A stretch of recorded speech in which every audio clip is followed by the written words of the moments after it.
এটা তো হয় না। আমার মোবাইলে একবার এক মেয়ে মেসেজ পাঠাইছে যে হুজুর আমি আপনার সাথে বিয়ে বসতে চাই। আমি জানি আপনার ছেলে মেয়ে আছে, আপনি বুড়ো মানুষ, কিন্তু তার বিয়ে বসতে চাই।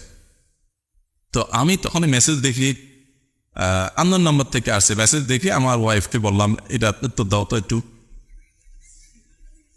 তো বেচারি মোবাইলটা নিয়ে প্রথমে চ্যাটিং করলেন, তোমার বয়স কত কি, তো বললো যে এসএসসি পরীক্ষার্থী।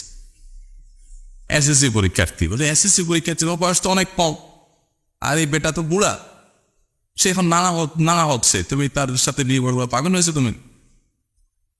তখন ও বুঝে ফেলছে যে এদিক থেকে অন্য কেউ।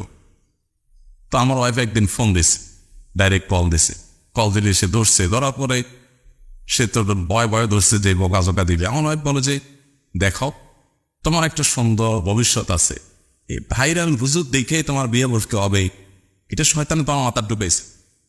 তুমি যদি মুত্তাকি পরেজগার কোনো ছেলের কাছে বিয়ে বসতে চাও, তোমার বিয়ের সময় হলে, তোমার অভিভাবকরা সম্মত হলে, তুমি এসএসসি পরীক্ষা দিচ্ছে, মানে তোমার যথেষ্ট ভালো বয়স রয়েছে, অভিভাবকরা যদি সম্মত হয়, তাহলে একটু সময় নিয়ে খুঁজতে থাকি, আমরা তোমাকে সহযোগিতা করবো, ভালো দিনদার ছেলে কীভাবে পাওয়া যায় আমি ওনাকে বলবো, উনি খুঁজে দিবে।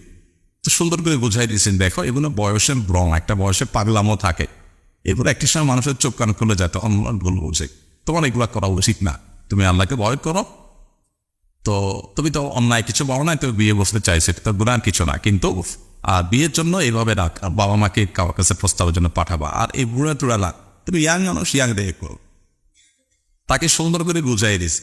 পরে মোবাইল রাখার পরে আমার ওয়াইফ আমাকে বলতেছে যে ও বেচারি আমার এই কথাগুলো শোনার পরে সে বলতেছে যে আপা আপনি এরকম করে আমার বোঝাবে, আমি তো আশা করি, আমি তো মরছি আমার গালি গালাজ করে, আমি তো মরছি আমার গোষ্ঠী উদ্ধার করবেন, কিন্তু আপনি যে এত সুন্দর করে বোঝাবেন এটা আমি চিন্তাই করি নাই।